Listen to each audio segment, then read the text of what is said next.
Culture Mag, votre journal des arts, du spectacle, du lifestyle et des livres, avec aujourd'hui un focus particulier sur un essai sociologique publié en France, Les déserteurs de Dieu. Son auteur, Florence Eyman, est avec nous, cette Française, anthropologue, chercheuse au CNRS, elle vit en Israël, à Jérusalem. Elle travaille au Centre de recherche français de Jérusalem. Elle a enquêté sur les ultra-religieux juifs qui sont sortis de l'enfermement de la religion. Un Israélien sur 10 est un ultra-orthodoxe et sur cette population-là, ils sont très peu, à peine 1300 à vouloir échapper à un monde fermé, codifié. Comment on fait pour sortir de son quartier, de sa famille? Comment on réapprend à manger, à s'habiller, à penser par soi-même?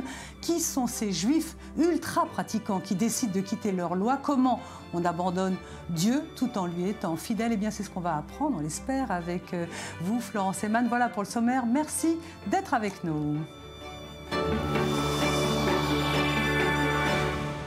Merci beaucoup d'être sur ce plateau. Alors, merci. Vous écrivez, il y a deux catégories de personnes dans le monde juif. Il y a ceux qui vont vers la question et ceux qui vont vers la réponse. Vous avez enquêté pendant 3 ans, Florence, sur ceux justement qui retournent à la question grâce à une association qui est installée notamment à Jérusalem, qui s'appelle Hillel.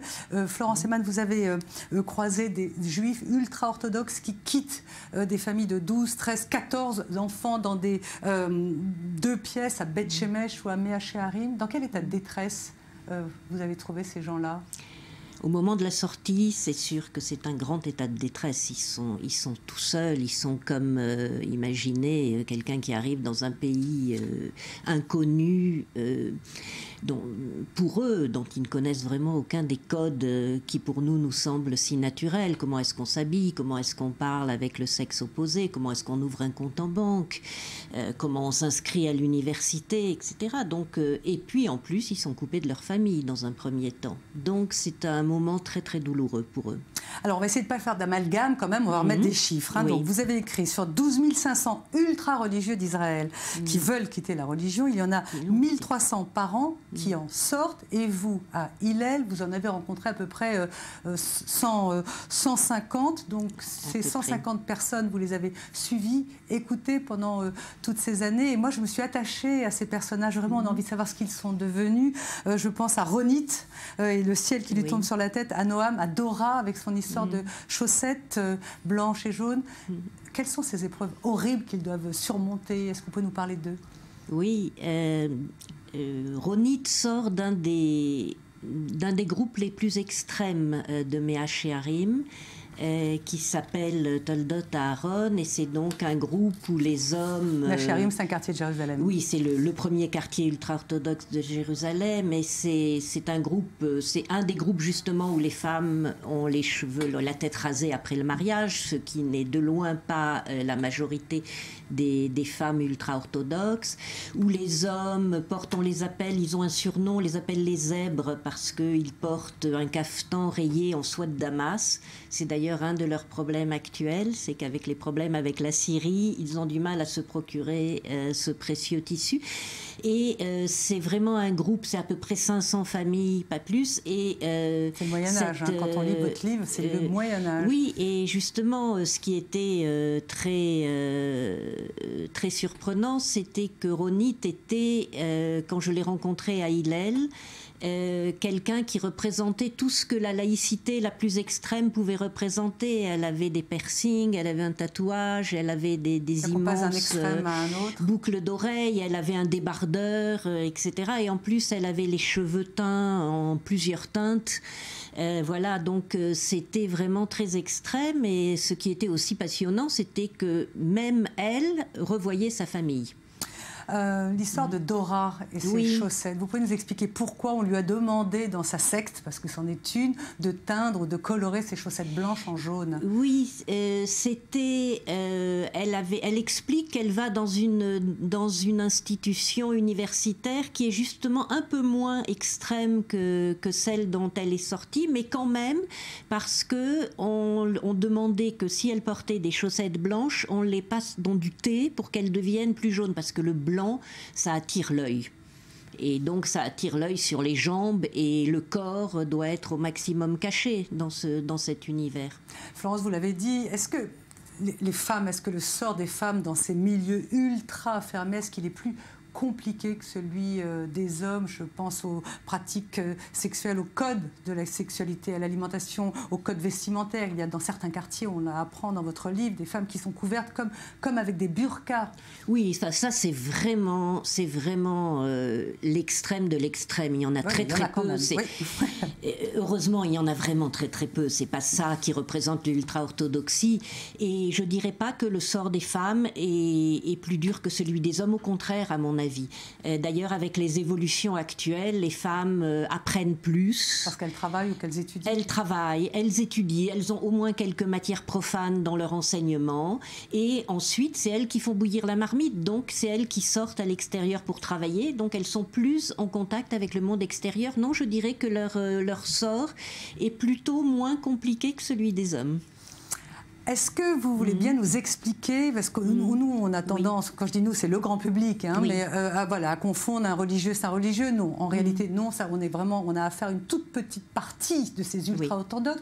Mais enfin, on apprend dans votre livre qu'il y a 3 grandes arborescences ou 3 grandes obédiences ou 3 grandes sectes. Je ne sais pas ce que vous bien nous les expliquer. Non, je ne dirais pas secte, mais je dirais que l'ultra-orthodoxie qui n'est pas du tout...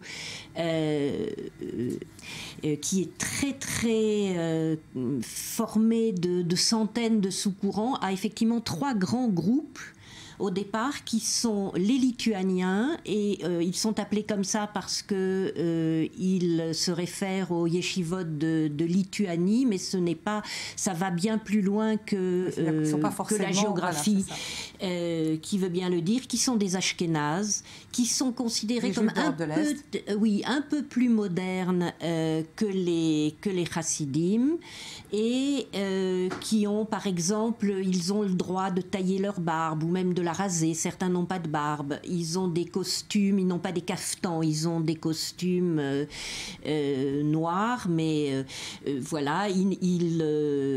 Donc ça, c'est le premier grand groupe, les Lituaniens. Ensuite, il y a les chassidim, qui sont aussi des juifs d'Europe de l'Est, donc des Ashkénazes, et qui, eux, sont séparés en centaines de sous-courants. 3 heures d'émission n'y suffirait pas. Oui, et les donc, et la troisième la troisième, ce sont les ultra-orthodoxes séfarades. Et c'est une catégorie relativement récente et qui a surtout explosé après les années 80 et la grande explosion du parti Shas et la figure charismatique d'Ovadia Yosef.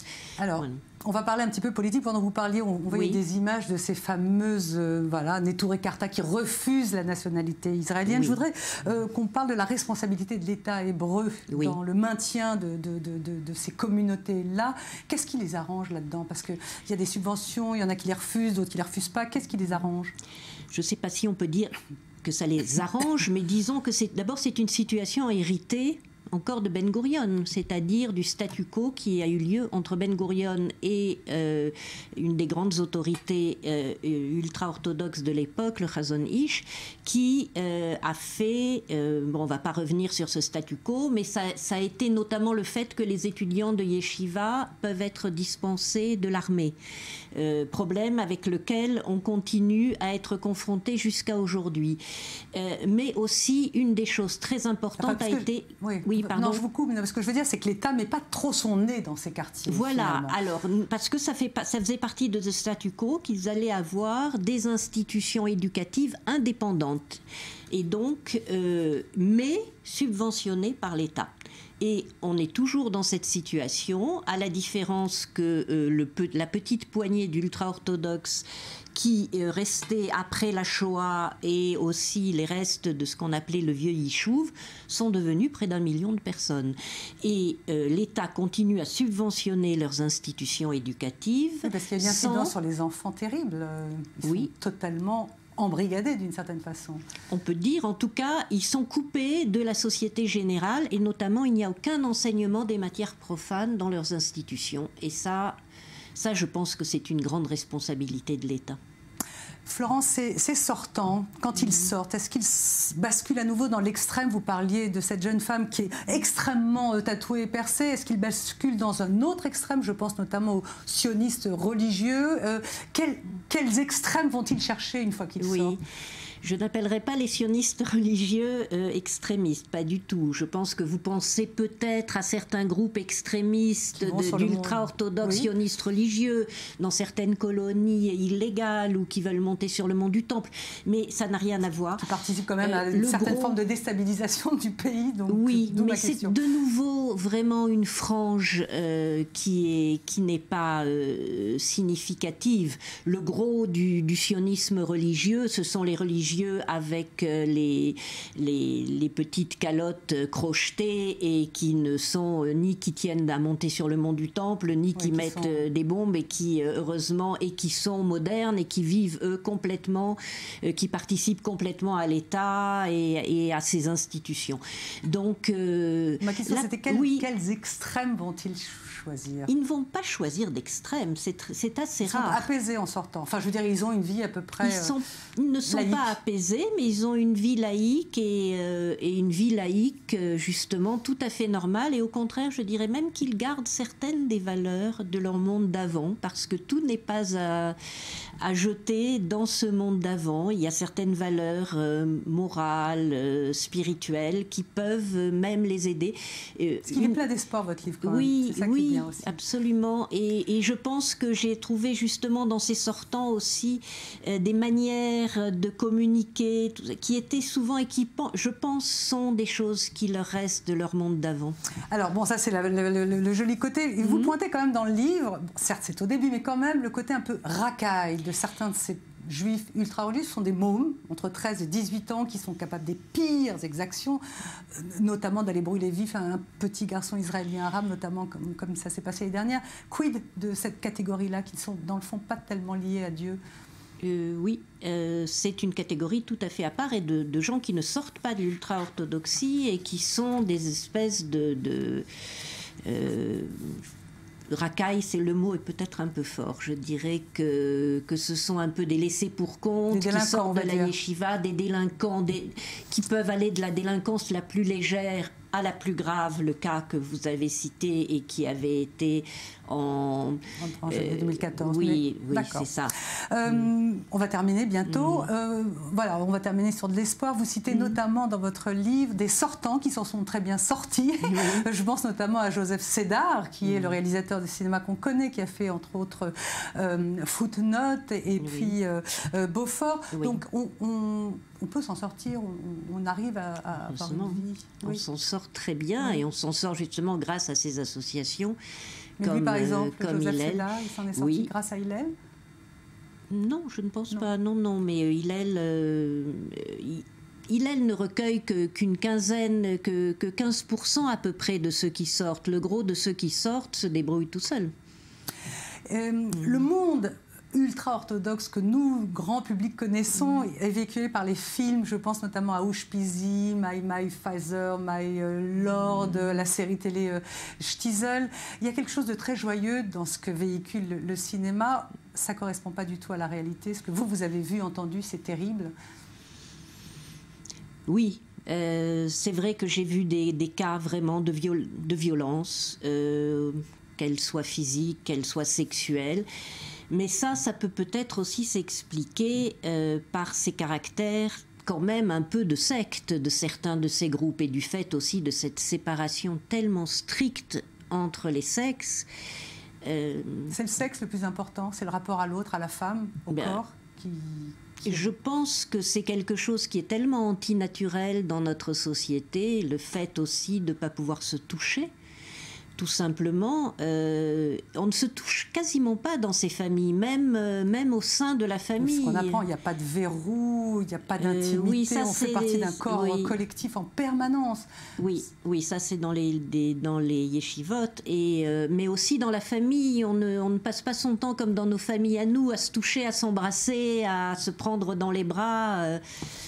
Donc je pense que c'est des choses qui ne peuvent qu'amener à des problèmes et à des choses non résolues. On a fini, il nous reste 1 minute. Oui. Je voudrais qu'on termine avec ces ultra-religieux, juifs bien évidemment, mais qui vivent en diaspora, les Routnikim, qui sont américains. En quoi leur façon de voir le monde peut aider les sortants d'ici ou les ultra-religieux d'ici? Et je voulais aussi citer quelqu'un dont vous parlez qui s'appelle Moshe Scheinfeld, qui est un Israélien sortant et qui, lui, qui a une chaîne sur YouTube. Qu'est-ce que la modernité peut apporter finalement à ces gens qui sont dans l'obscurantisme absolu? Justement, on a 20 secondes. Je suis justement, ces Routnikim, ces gens qui viennent de l'extérieur, ils amènent leur propre confrontation aux deux sociétés, à la société occidentale et à la société ultra-orthodoxe, alors même qu'ici, on a voulu construire les murs les plus hauts possibles. Mais les murs les plus hauts possibles ne résistent pas aux failles et aux nouvelles technologies, et je pense qu'il y aura des grands changements dans cette société. Merci beaucoup Florence Eyman, merci. Je rappelle votre livre qui est vraiment formidable, terrifiant mais formidable. Voilà, nous on se retrouve demain à la même heure. Merci pour votre soutien, à bientôt.